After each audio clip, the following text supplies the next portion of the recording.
नमस्कार। हमारी मेवाड़ की कहानी चल रही है। मेवाड़ की कहानी में आपका स्वागत है। देखिए, मेवाड़ में जब राणा सांगा की मृत्यु हो गई, उसके बाद 10 वर्षों के शासनकाल के दौरान ही मेवाड़ को 3 शासक मिले। इस प्रकार की स्थिति में मेवाड़ का अंदाजा लगाया जा सकता है। पिछले पाठ में हमने पढ़ा कि किस प्रकार रतन सिंह है उनके बीच और बूंदी के हाड़ा सूरजमल के बीच शिकार पर विवाद हुआ। दोनों का आपसी संघर्ष हुआ। इस संघर्ष में दोनों की मृत्यु हो गई और चित्तौड़ का सिंहासन खाली हो गया।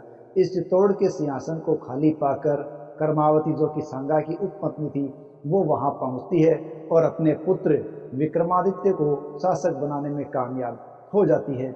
विक्रमादित्य और उदय सिंह ये कर्मावती के 2 पुत्र थे। लेकिन अब यहाँ स्थिति कमजोर थी, क्योंकि विक्रमादित्य एक अकुशल शासक था।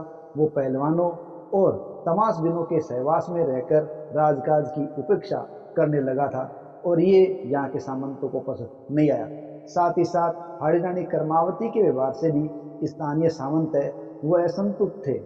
ऐसा माना जाता है कि कर्मावती ने बाबर के समय भी बाबर से सहायता मांगी थी कि वो उन्हें रणथंभौर दिलाने में मदद करे, लेकिन ऐसा हो नहीं सका, क्योंकि बाबर की असामयिक मृत्यु ने ऐसा होने नहीं दिया था।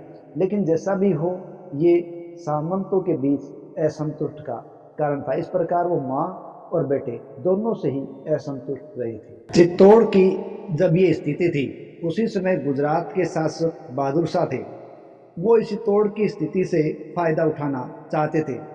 जब 1531 में जब विक्रमादित्य शासक बन गए तो हालात खराब होते चले गए और गुजरात के शासक बहादुर शाह ने 1533 ईस्वी के अंदर गुजरात से मेवाड़ पर हमला कर दिया।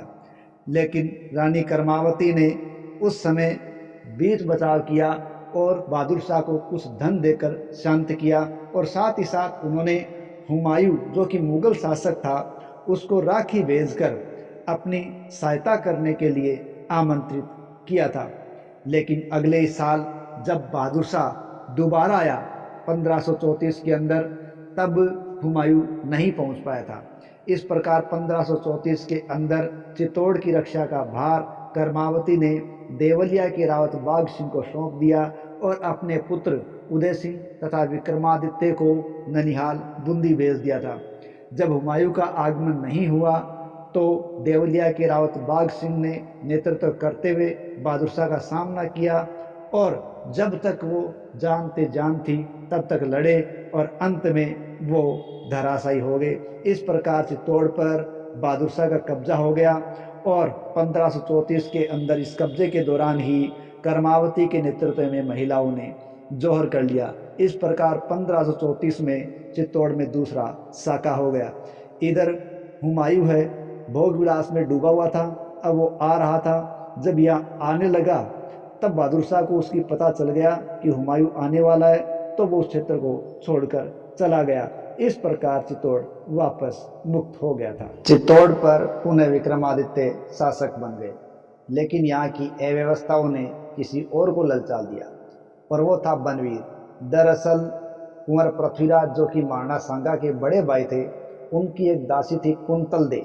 उस कुंतल दे का पुत्र था बनवीर। उसने स्थिति का फायदा उठाया और शासक बनने की लालच में उसने अपने भाई या यूं कहे विक्रमादित्य की हत्या कर दी और शासक बन बैठा।